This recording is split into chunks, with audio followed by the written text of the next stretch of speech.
নমস্কার সবাইকে।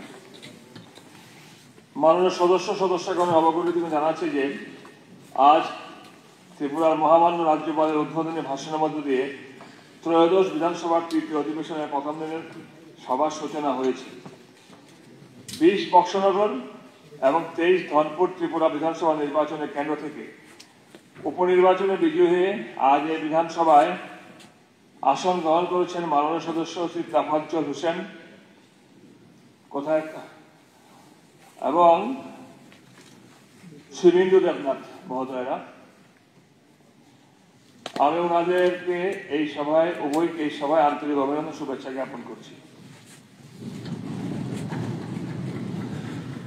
আমি অত্যন্ত দুঃখের সঙ্গে এই সভাকে জানাচ্ছি যে গত 27শে ডিসেম্বর 2023 তারিখে ত্রয়োদশ বিধানসভার বরিষ্ঠ সদস্য তথা প্রাক্তন মন্ত্রী সুরজিৎ দত্ত প্রয়াত হয়েছেন এবং গত 19শে জুলাই 2023 তারিখে বক্সনগর বিধানসভা নির্বাচনের কেন্দ্র থেকে ত্রয়োদশ বিধানসভা নির্বাচনী সদস্য শামসুল হক প্রয়াত হয়েছেন। ওনাদের অকাল প্রয়াণে এই হাউসে উপস্থিত আমরা সকলেই গভীরভাবে শোকাহত। গত 28শে ডিসেম্বর 2023 তারিখে বিজনেস অ্যাডভাইসারি কমিটি নির্ধারিত সভায় আলোচনার ক্রমে সিদ্ধান্ত হয়েছিল যে মহামান্য রাজ্যপালের প্রদত্ত ভাষণের প্রতিলিপি সবার টেবিলে পেশ ও ওনার ভাষণের উপর ধন্যবাদ সূচক প্রস্তাব উত্থাপন গ্রহণ করার পর বিজনেস অ্যাডভাইসারি কমিটি রিপোর্ট সভায় উত্থাপন গ্রহণের বিষয়টি আজকের কার্যক্রমে থাকবে। বিজনেস অ্যাডভাইসারি কমিটির উক্ত সভার সিদ্ধান্ত বলে ত্রয়োদশ বিধানসভার সদস্য তথা প্রাক্তন মন্ত্রী সুরজিৎ দত্ত এবং ত্রয়োদশ বিধানসভার অপর সদস্য শামসুল হকের প্রয়াণে শ্রদ্ধা জ্ঞাপন করে শোক প্রস্তাবের পাঠ পর অধিবেশনের প্রথম দিন মুলতবি ঘোষণা করা হবে। আজকের সভায় নির্ধারিত পরবর্তী কার্যক্রমগুলো স্থগিত থাকলেও প্রশ্নপত্রের তারকা চিহ্নবিহীন প্রশ্নের উত্তরপত্র সংশ্লিষ্ট দপ্তরে ভারপ্রাপ্ত মাননীয় মন্ত্রীগণ সভার টেবিলে পেশ করে দেবেন। বিশিষ্টগণের প্রয়াণের পরিপ্রেক্ষিতে অন্যান্য স্মৃতিচারণের বিষয়সমূহ এই অধিবেশনেই বিজনেস অ্যাডভাইসারি কমিটির সিদ্ধান্ত অনুযায়ী লিস্ট অফ বিজনেস উল্লেখ থাকবে। আজকের সভার নির্ধারিত লেজিসলেটিভ বিজনেস এবং 3টি বেসরকারি প্রস্তাব সহ অন্যান্য কার্যক্রমগুলির সময় ও দিন চূড়ান্তভাবে পুনর্নির্ধারণ করার জন্য আজ অধিবেশন মুলতবির পরেই আমার অফিসে কক্ষে বিধানসভার বিজনেস অ্যাডভাইসারি কমিটির বৈঠক অনুষ্ঠিত হবে এবং বিজনেস আমাদের হাউস শেষ হওয়ার 15 মিনিটের মধ্যেই আপনারা এই সদস্যগণ বিজনেস অ্যাডভাইসারি কমিটির সকলকে উপস্থিত থাকার জন্য আমি বিশেষভাবে আমন্ত্রণ এবং অনুরোধ জানাচ্ছি। মাননীয় মুখ্যমন্ত্রী মহোদয়ের একটা চিঠি পেয়েছি।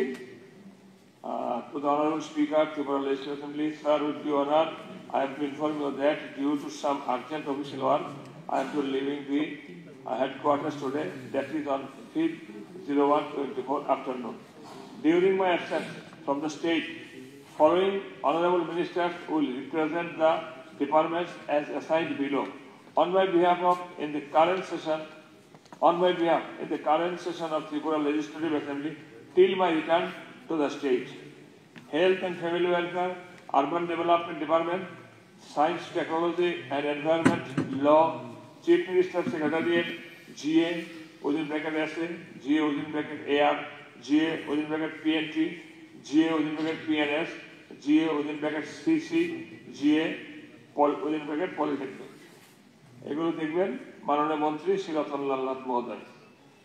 শ্রী প্রাণজিৎ সিংহ রায় মহোদয় দেখবেন home including fire service, education and informational cultural affairs, forest. Shri Tinku Roy মহোদয় দেখবেন public works department including DWS and water resource, RD including panchayat, revenue, relief, rehabilitation and disaster management. আমি সবাইকে একটা সভাপতি করছি যে আমাদের সকলের একটা ছিল যে আমাদের আই কার্ড।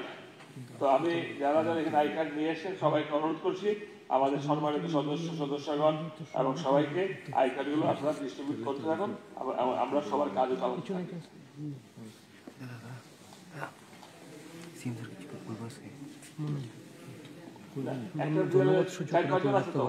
চার পাঁচজন আছে তো শত্রুতা একটু বলে এই কাছে 4-5 জন আছে। দিয়ে ডিস্ট্রিবিউট করব।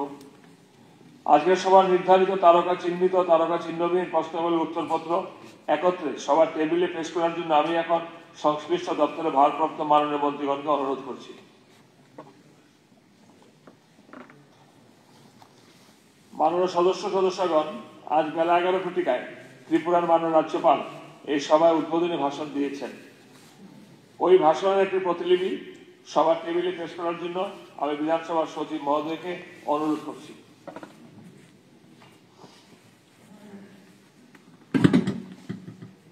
মাননীয় অধ্যক্ষ, মাননীয় রাজ্যপাল আজ বেলা 11 ঘটিকায় যে ভাষণ দিয়েছেন তার প্রতিলিপি সবাই টেবিলে পেশ করছি। মাননীয় রাজ্যপাল আজ এই সভায় যে ভাষণ দিয়েছেন এই ভাষণের প্রতিলিপি সবাই উপস্থিত মাননীয় সদস্যগণের মধ্যে বিলি করার জন্য বিধানসভার সচিব মহোদয়কে আমি অনুরোধ রাখছি। সবার পরবর্তী কার্যসূচি হল মাননীয় রাজ্যপাল মহোদয়ের ভাষণের উপর ধন্যবাদ সূচক প্রস্তাব উত্থাপন। আমি এই সংক্রান্ত একটা ধন্যবাদ সূচক প্রস্তাব পেয়েছি। ধন্যবাদ সূচক প্রস্তাবটি এনেছেন মাননীয় মন্ত্রী শ্রী রতনলাল নাথ মহোদয় এবং প্রস্তাবটি সমর্থন করেছেন মাননীয় সদস্যা তথা সরকারি মুখ্য সচেতক শ্রীমতী কল্যাণী সাহারা। আমি এখন মাননীয় মন্ত্রী শ্রী রতনলাল নাথকে আহ্বান করছি ওনার প্রস্তাবটি সভা উত্থাপন করার জন্য। Honorable Speaker, sir, I give notice of the intention to move the following motion. নিম্নলিখিত মর্মে ত্রিপুরার মাননীয় রাজ্যপালের নিকট সবার কৃতজ্ঞতা ব্যক্ত করা হোক যে 5 জানুয়ারি 2024 তারিখ মাননীয় রাজ্যপাল এই সভায় যে ভাষণ প্রদান করেছেন তার জন্য ত্রিপুরা বিধানসভার সদস্যবৃন্দ গভীরভাবে কৃতজ্ঞ।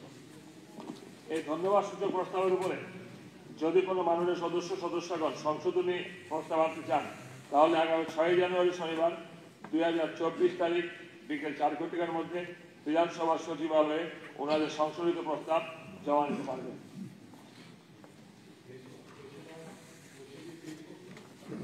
কোশ্চেনগুলো দিয়ে দেবো, যার যার লেট করে দেবো, ঠিক করে দিলাম। সব মিনিস্টার লেট করছে। মাননীয় সদস্যগণ, সবার পরবর্তী আলোচ্য সূচকের বিষয় হল বিজনেস অ্যাডভাইসরি কমিটি রিপোর্ট পেশ বিবেচনা গ্রহণ করা। ত্রয়োদশ বিধানসভার তৃতীয় অধিবেশনের বিভিন্ন আলোচ্য বিষয়গুলো বিবেচনার জন্য বিজনেস অ্যাডভাইসরি কমিটি যে সময় নির্ঘণ্ট সুপারিশ করেছে সেই রিপোর্টটি এখন সভায় পেশ করার জন্য আমি উপাধ্যক্ষ মহোদয়কে অনুরোধ রাখছি।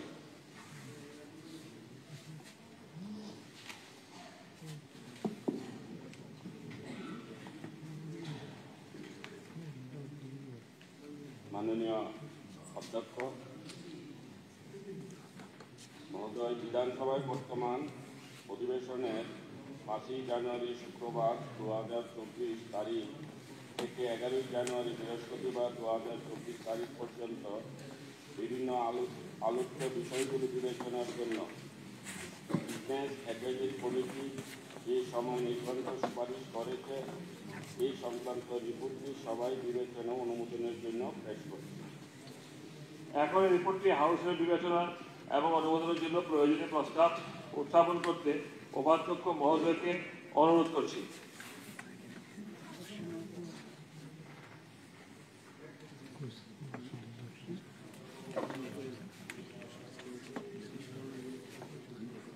সময় নির্ঘণ্ট এই সভা একমত। উপাধ্যক্ষ মহোদয় কর্তৃক উত্থাপিত প্রস্তাবটি এখন আমি ধ্বনিভোটে দিচ্ছি। প্রস্তাবটি হল বিজনেস অ্যাডভাইসরি কমিটি কর্তৃক প্রস্তাবিত সম্মানিত কক্ষের সহিত এই সভা একমত। যারা এই প্রস্তাবের পক্ষে আছেন তারা হা বলবেন, যারা প্রস্তাবের বিপক্ষে আছেন তারা না বলবেন। আমি মনে করি যারা হা বলেছেন তারা সংখ্যাগরিষ্ঠ, তারাই সংখ্যাগরিষ্ঠ। অতএব রিপোর্টটি সর্বসম্মতিক্রমে গৃহীত হল। মাননীয় সদস্য নবগঠিত জানাচ্ছি যে আজ সকাল 10টার পূর্বে যে সমস্ত কলিং অ্যাটেনশন নোটিশ এবং রেফারেন্স নোটিশ সচিবালয়ে জমা হয়েছে সেগুলি আগামী সোমবার এই সভা উত্থাপন করা যাবে। কাজেই আগামী সোমবার নতুন করে কোনো কলিং অ্যাটেনশন নোটিশ এবং রেফারেন্স নোটিশ গ্রহণ করা হবে না।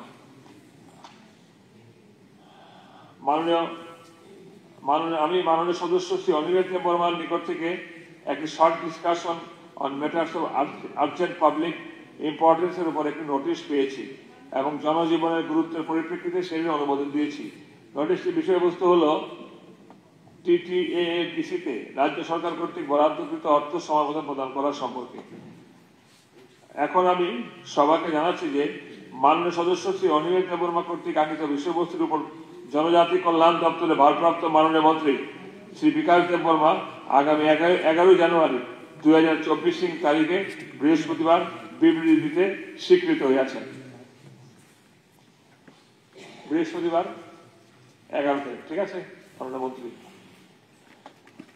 মাননীয় সদস্যগণ, আজকের কার্যসূচিতে দুটি স্মৃতিচারণের বিষয় উল্লেখ রয়েছে। এখন আমি সেগুলো পর্যায়ক্রমে পাঠ করছি। স্মৃতিচারণের কপিগুলো দেওয়া দেব।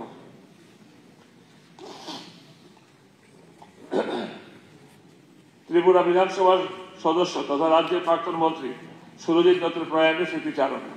আমি গভীর দুঃখের সঙ্গে সবাইকে জানাচ্ছি যে ত্রয়োদশ ত্রিপুরা বিধানসভার তথা বর্তমান বিধানসভার সম্মানীয় বরিষ্ঠ সদস্য সুরজিৎ দত্ত 69 বছর 6 মাস বয়সে গত 27 ডিসেম্বর 2023 তারিখে বুধবার রাত প্রায় 11টা নাগাদ কলকাতাস্থিত একটি বেসরকারি হাসপাতালে চিকিৎসাধীন অবস্থায় প্রয়াত হয়েছেন।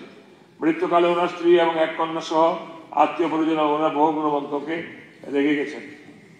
আগরতলা শহরের রামনগর নিবাসী বিধায়ক সুরজিৎ দত্ত ছোটবেলা থেকে ছিলেন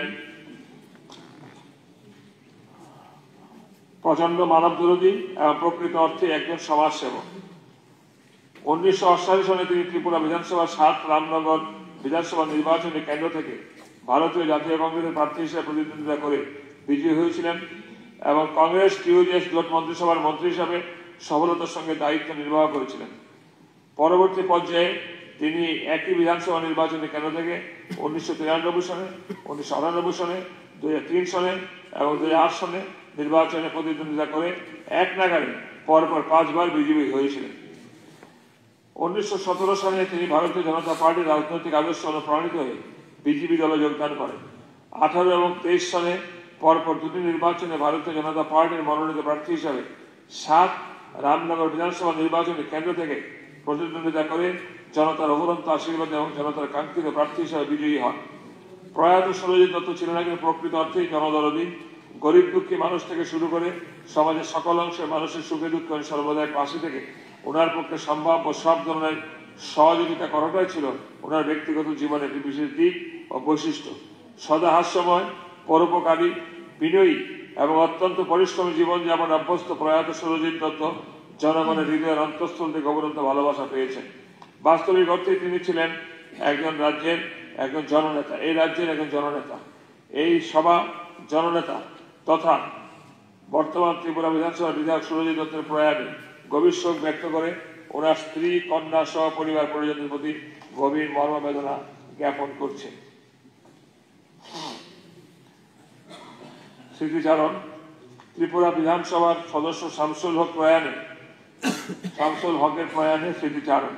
আমি গভীর দুঃখের সঙ্গে সবাইকে অবহিত করছি যে বর্তমান ত্রিপুরা বিধানসভার সদস্য শামসুল হক গত 19 জুলাই 2023 তারিখ হৃদরোগে আক্রান্ত হয়ে জিবিপি হাসপাতালে শেষ নিঃশ্বাস ত্যাগ করেন। জীবনাবসানকালে স্ত্রী, 4 পুত্র সহ তিনি অসংখ্য গণমগ্নদের রেখে গেছেন। মৃত্যুকালে ওনার বয়স হয়েছিল 69 বছর। প্রয়াত বিধায়ক শামসুল হক 1954 সালের 9 জুন সোনামুড়ার মহকুমার অন্তর্গত সোনামুড়া বিভাগীয় কমিটির সদস্য পদে নির্বাচিত হন। পরবর্তী সময়ে তিনি পার্টির সোনামুড়া সম্পাদক মণ্ডলের সদস্য এবং সিপাহীজলা জেলা কমিটির আমন্ত্রিত সদস্য ছিলেন। 2018 সাল থেকে মৃত্যুদিন পর্যন্ত তিনি রাজ্য কমিটির সদস্য ছিলেন।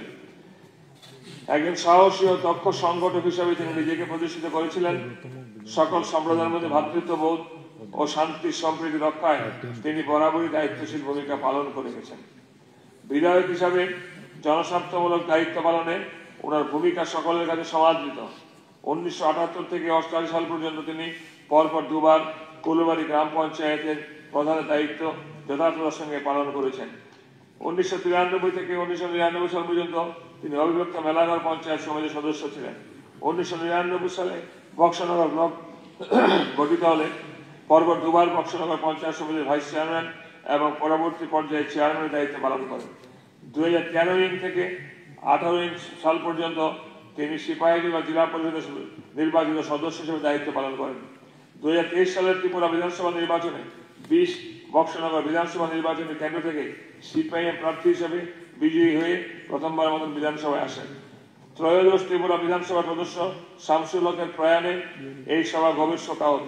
ত্রিপুরা বিধানসভা প্রয়াত বিধায়কের শোক সন্তপ্ত পরিবারের পরিজনদের প্রতি সমবেদনা জ্ঞাপন করছে। ত্রিপুরা বিধানসভার সদস্য তথা প্রাক্তন বিধানসভার সদস্য শামসুল হকের স্মৃতি শ্রদ্ধার্ঘ নিবেদনের জন্য মাননীয় সদস্যগণকে 2 মিনিট দাঁড়িয়ে মৌনতা পালনের জন্য অনুরোধ রাখছি।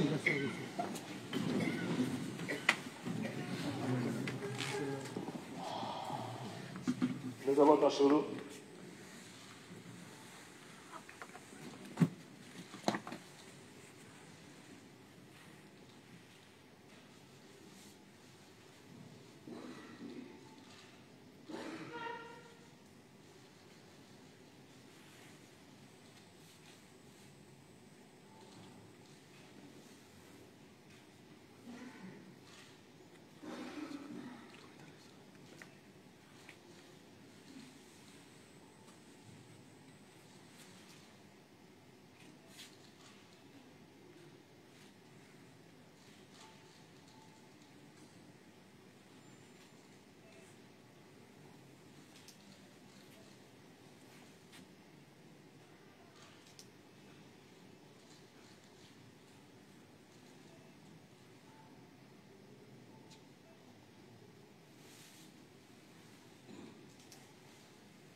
ओम शांति, ओम शांति, ओम शांति।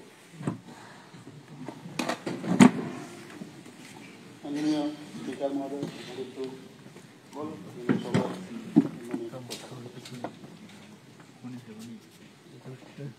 माननीय स्पीकर महोदय, प्रथम एखाने उपस्थित समस्त माननीय विधायक विधायिकागणके आमी इंग्रेजी शुभनबर्षेर प्रীতি ও শুভেচ্ছা জানাতে চাই। আমরা জানি যে বিধায়ক এলাকা উন্নয়ন প্রকল্প এখন বর্তমানে আমাদের 50 লক্ষ টাকা করে আমাদের বরাদ্দ রয়েছে এবং তাতে করে আমাদের 60 জন মেম্বারদের জন্য 30 কোটি টাকা ব্যয় হয় এবং এতে করে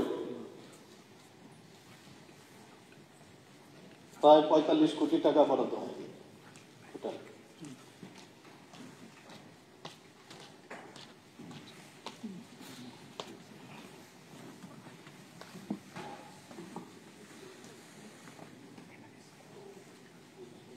এটা বাড়বে, এটা 30 কোটি টাকা বরাদ্দ হয়। তো আমি এখানে সবাই অবগতির জন্য জানাচ্ছি যে এটা নিয়ে অনেকে অনেক সময় একটা দাবি তুলেছে যে বিধায়ক এলাকা উন্নয়ন প্রকল্পে একটু বাড়াতে হবে। আমি জানি এটা খুব অসুবিধা হয়, আমাদের সবারই অসুবিধা হয়। তো এর জন্য আমি ঘোষণা দিতে চাই এই বিধানসভায় যে আরও 25 লক্ষ টাকা করে সবার জন্য আরও বরাদ্দ হবে এবং তাতে করে আরও 15 কোটি টাকা এক্সট্রা লাগবে। তো এই ঘোষণা দেওয়ার জন্যই আমি এখানে আজকে আপনার অনুমোদন নিয়েছি। সবাইকে ধন্যবাদ। Point of clarification.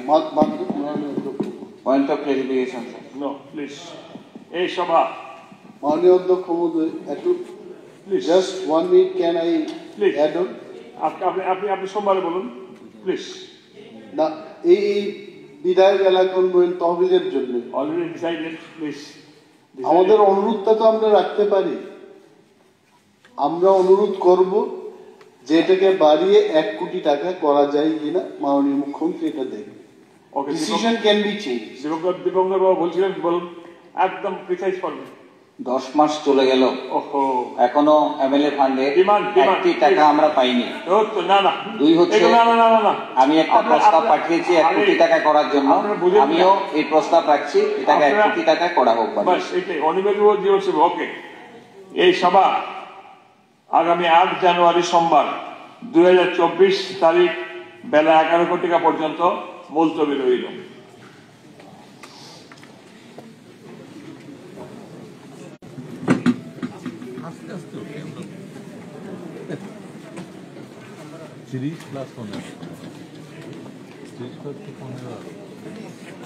তারা যত লাগবে 75 হয়েছে তো 75 হয়েছে না 75 শান্ত কিরে এখন 75 কত লাগে 25 দিলে 25 করে বাড়াই দিচ্ছি তারপরে তো হয় না।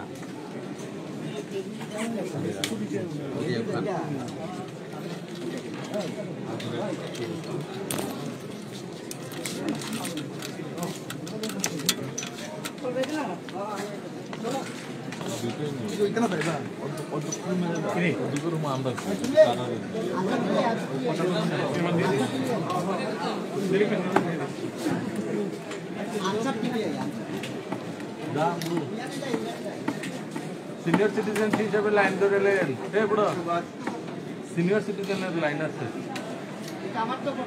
হয়তো। সিনিয়র সিটিজেন সরল বিধায়কের বাড়ানো পাট পাট পাট পাট